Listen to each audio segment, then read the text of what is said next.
muncul kista, muncul PCO, autoimun, kanker, penyakit-penyakit degeneratif. Salah satu biangnya yang paling sering menyebabkan itu adalah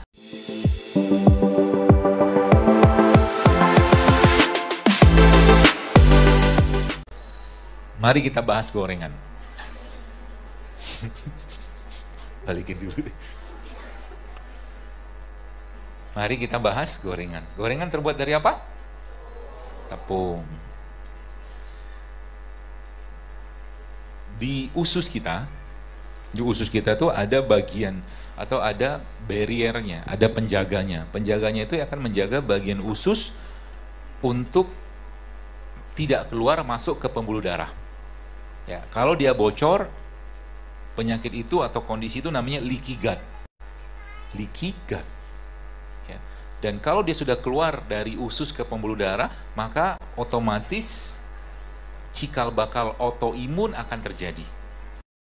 Autoimun, kanker, penyakit-penyakit degeneratif. Kenapa? Karena 80% sistem kekebalan tubuh kita dibuat di pencernaan.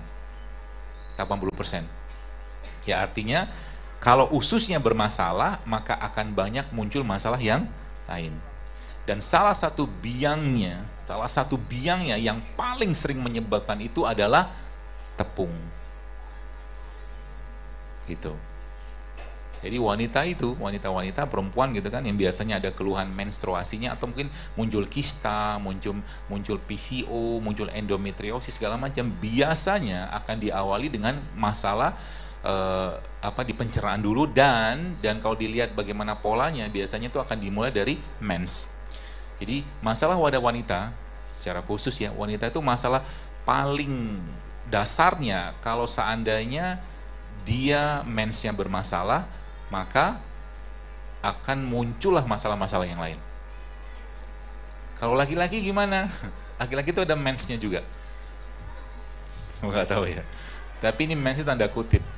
Laki-laki itu antara perubahan malam ke pagi hari, siang, ya maka matahari terbit gitu kan, biasanya agak sedikit vulgar, nggak apa-apa lah, kita buat belajar. Biasanya laki-laki yang normal itu antara pergantian malam subuh ya menjelang matahari terbit gitu, biasanya alat vitalnya akan mengeras.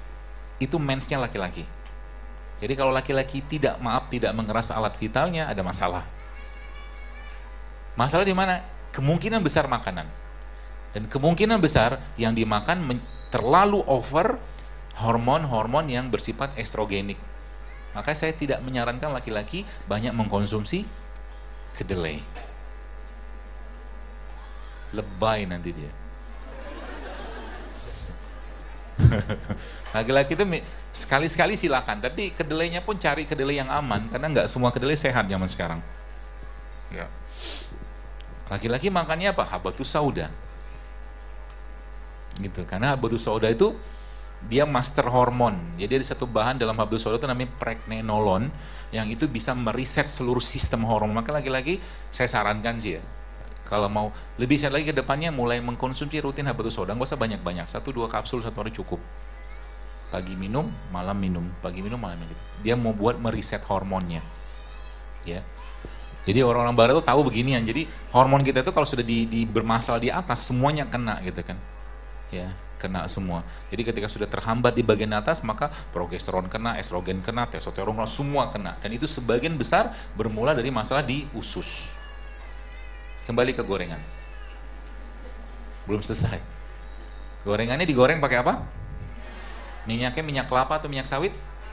Minyak sawit. Minyak sawit kategorinya lemak trans. Lemak trans kalau masuk ke badan kita, digoreng, dipanaskan, maka dia akan teroksidasi, lengket di usus, lengket di pembuluh darah. Terus apa lagi? Sayur. Kan pakai sayur tuh gorengan, bakwan gitu kan?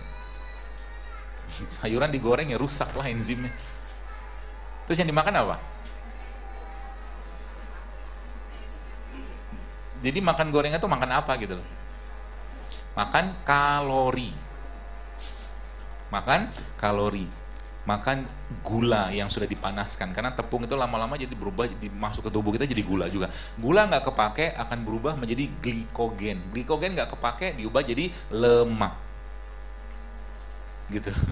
udah mulai paham konsepnya gitu kan. Jadi nanti kalau Anda mau bikin bakwan atau bikin gorengan lah, bakwan lah misalkan contohnya gitu kan, bisa kok.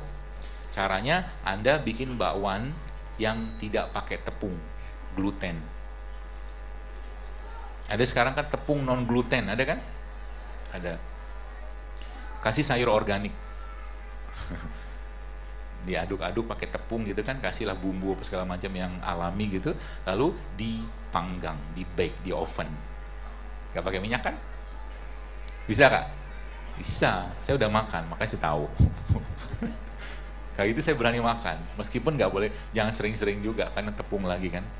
Ya, karena kenapa saya tidak menyarankan sering-sering makan tepung atau nasi? Karena memang banyak akan kita dapatkan masalah di situ. Apalagi kalau seandainya sudah dipanaskan. Ya. Semakin makanan itu dipanaskan, semakin enak. Ya. Semakin makanan dipanaskan, semakin enak. Salah satu makanan paling enak di dunia apa namanya? Rendang. Iya kan? Betul?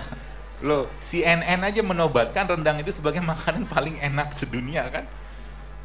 Tapi sehat nggak? Nggak sehat sebenarnya.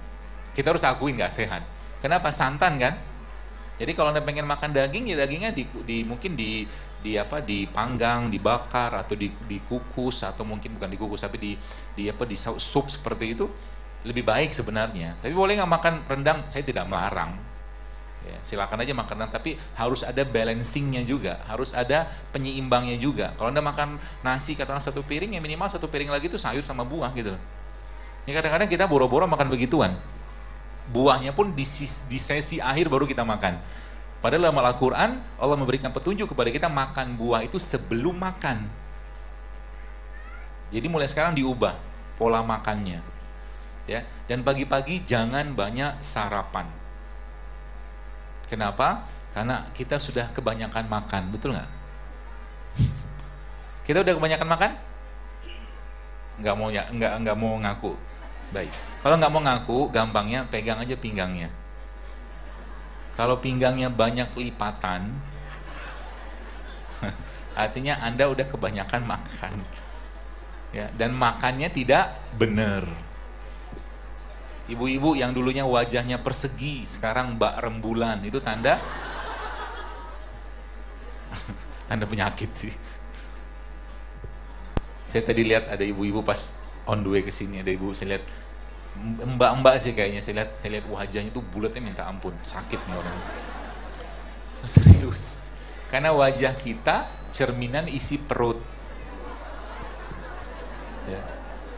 Wajah kita itu cerminan isi perut.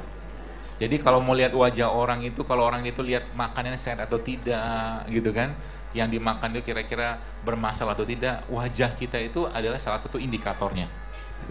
Ini serius, saya nggak bercanda. Bahkan kalau beberapa kali saya ngeliat orang, karena memang belajar juga sedikit banyak, itu ngeliat wajah orang tuh, mau mati pun saya tahu. Tapi kapan nggak tahu.